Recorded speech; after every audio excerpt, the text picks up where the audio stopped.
ToddYoungONLINE presents Young Tales. Tales for the young and the young at heart. Today's story from Bulfinch's mythology, The Legends of Charlemagne. Today, the Tournament of Pentecost, or When Love Entered the Hall.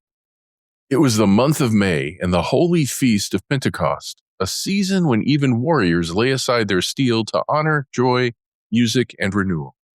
And so Charlemagne, great emperor of the West, commanded a festival such as Paris had never seen. To his court came paladins and princes, Christian and Saracen alike, for Charlemagne's fame reached beyond faith and frontier. There was Orlando and Rinaldo, his sister's sons. There was Duke Nemo, wise with years, Astolpho of England, fairest of all knights alive, Malagigi, master of hidden arts, and there too sat Gano of Maganza. Maganza eleganza, I'm sorry, it's funny. Smooth of tongue, dark of heart, already plotting even as he smiled. Music filled the hall, feasting had begun. Then the doors burst open. 4 giants entered, vast as towers, and between them walked a lady whose beauty silenced the room. Every woman present seemed fair until she appeared. After that, all others were forgotten. The lady bowed before the emperor. "High-minded lord," said Angelica, "fame speaks everywhere of your valor, and of these knights who serve you. We are pilgrims, my brother and I, come from the ends of the earth to behold such worth."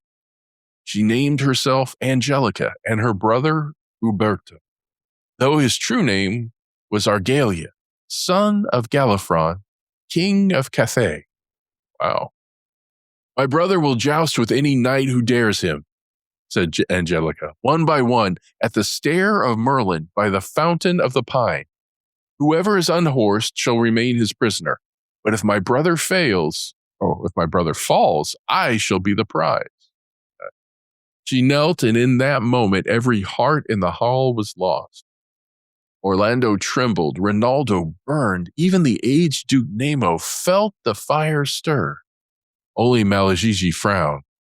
"False jewel, I see through thee." Charlemagne delayed his answer, not from doubt, but because he could not bear to let her leave. At last, the challenge was accepted. For Angelica and Argalia were no pilgrims. Argalia bore an enchanted lance that overthrew all it touched, and rode a horse swifter than the wind. Angelica wore a ring that broke all enchantment, and when placed in her mouth, made her invisible.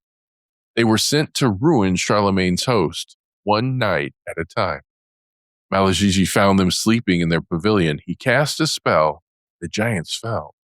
Sword drawn, he approached Angelica, but the ring saved her. She cried out. Argalia woke. Demons were summoned. Thus the enchanter was ensnared by enchantment and borne away to a dungeon beneath the sea. Back in Paris, chaos reigned. Orlando demanded first place, but others protested. Lots were drawn. First, Astolpho. Second, Ferrau the Saracen. Third, Grandonio. Grandonio. Yeah, Grandonio. Wow, okay. And Orlando, by cruel chance, came far behind. Astolpho, splendid and cheerful, rode first and was instantly unhorsed. Yet Angelica, moved by his grace, treated him kindly. Next came Ferrau, violent, proud, and fearless.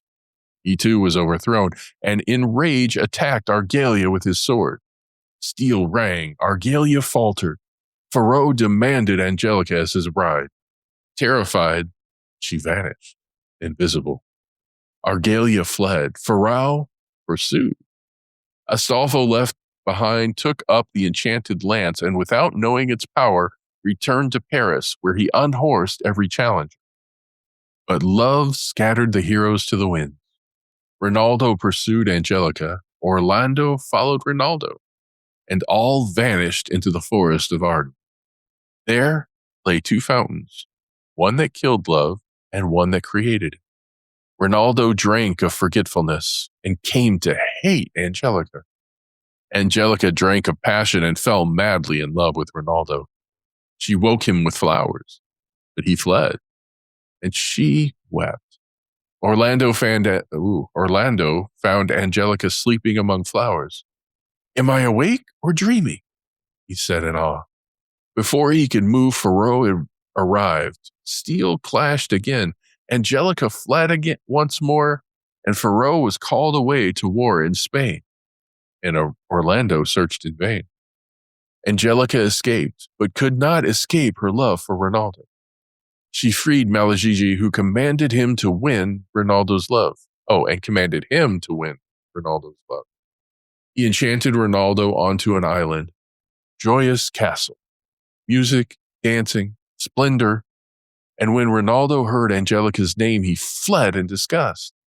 The magic turned cruel.